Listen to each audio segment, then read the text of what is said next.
6 Stoic principles to unleash your potential.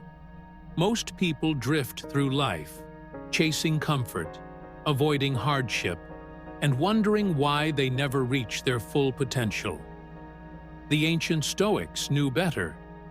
They left behind a roadmap, a set of timeless principles to forge strength, resilience, and true success. These ideas are not just ancient wisdom. They are a call to arms, a way to live more intentionally, more powerfully, no matter what the world throws at you. Today, we're diving into 6 powerful Stoic principles that can unleash your true potential and completely transform your life. Principle 1. Focus only on what you can control. Epictetus taught that the root of human suffering is trying to control what is fundamentally uncontrollable. He said, "Some things are up to us, and some things are not up to us." What are the things up to us? Our opinions, our choices, our goals, our actions. What is not up to us? The weather, the economy, the behavior of others, random events. Yet most people spend 90% of their energy worrying about the wrong side of the equation. Think about it. You worry if people like you. You worry about promotions. You worry if someone misunderstood you. You waste hours replaying a conversation in your mind that you cannot change. The Stoic path is simple, but not easy. Focus all your energy only on what you control. Imagine a storm at sea. You cannot calm the sea, but you can steer your ship. You can strengthen your sails. You can hold your course. The calm mind focuses only on the rudder in its hand, not the chaos outside the boat. Daily practice. When you feel stressed, pause. Ask yourself, is this within my control? If yes, act with clarity. If not, release it. Let it go like a stone dropped into a river. This alone can save you years of unnecessary suffering and wasted energy. Principle 2. Amor Fati, love your fate. Amor Fati, love your fate, is one of the most powerful ideas in all of Stoicism. It means not merely accepting what happens to you, but loving it, embracing it fully. Marcus Aurelius faced endless trials, plagues that wiped out populations, wars on the empire's borders, political betrayals, personal loss. Yet he wrote, "A blazing fire makes flame and brightness out of everything that is thrown into it," not just enduring fate, transforming it, burning brighter because of it. When you lose a job, when you suffer a breakup, when you face failure, Amor Fati says, "This is fuel for my fire. This will make me stronger." Real-world example. Thomas Edison once watched his entire laboratory burn to the ground. Millions of dollars in inventions destroyed. He simply smiled and said, "Thank God all our mistakes were burned up. Now we can start anew." That's Amor Fati in action. How to practice Amor Fati. When adversity hits, immediately say, "Good. This will make me better." Write it down. This event will teach me X. This hardship will develop Y skill in me. See obstacles not as barriers, but as training grounds for your soul. Everything can serve your growth, if you choose it. Principle 3. Practice voluntary discomfort. Seneca taught that luxury softens you. Comfort dulls your edge.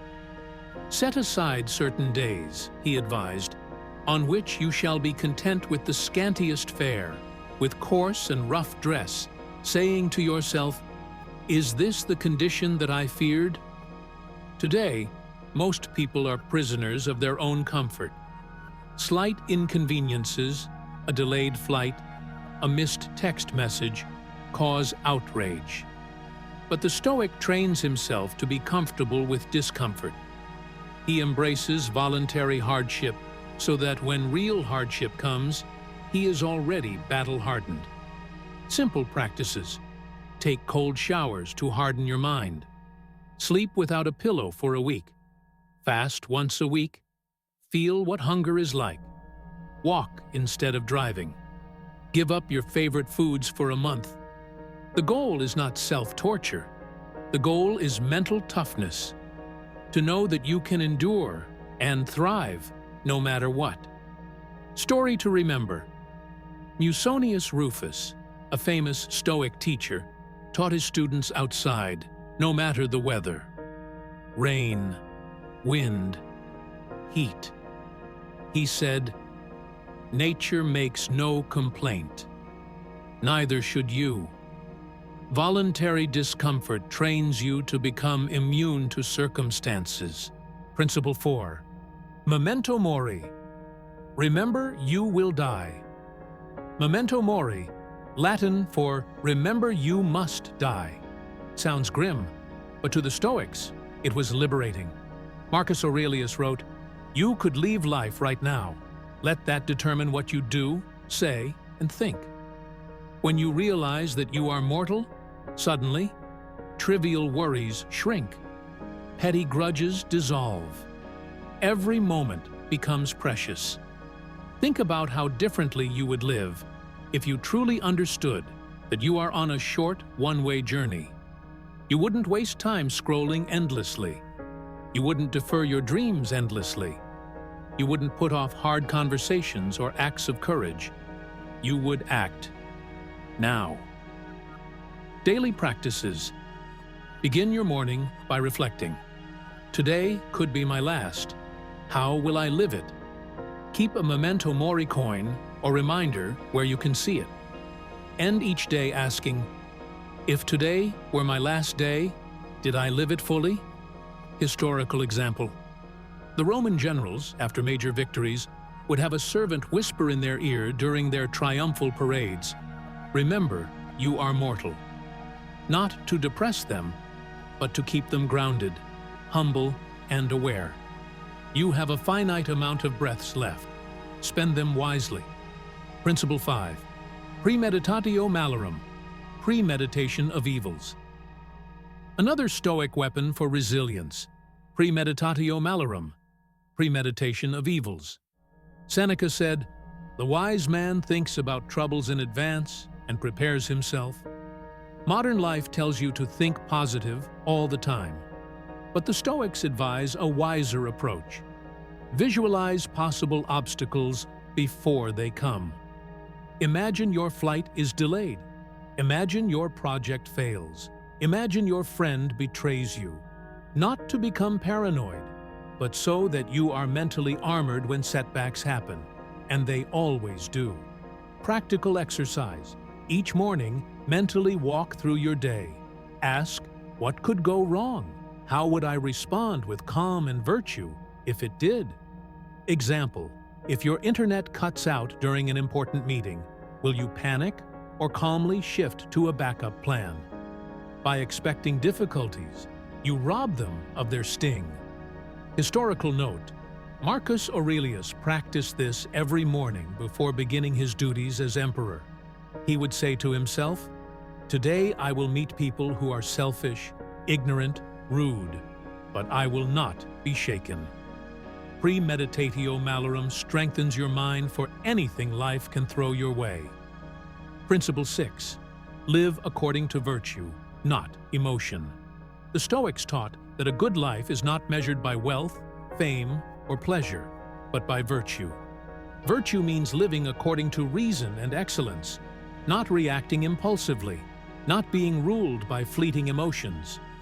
The 4 Stoic cardinal virtues are courage, facing fear with strength; wisdom, judging clearly what is right; justice, acting fairly and honorably; temperance, practicing self-restraint. Emotions are natural, but emotions are not commanders. They are advisors. Before major actions, pause and ask, is this decision courageous? Is it wise? Is it fair? Is it moderate? If yes, act. If no, resist. Example, someone insults you online. Emotion says, clap back, humiliate them. Virtue says, hold dignity, stay silent. Emotion seeks immediate reward. Virtue plays the long game.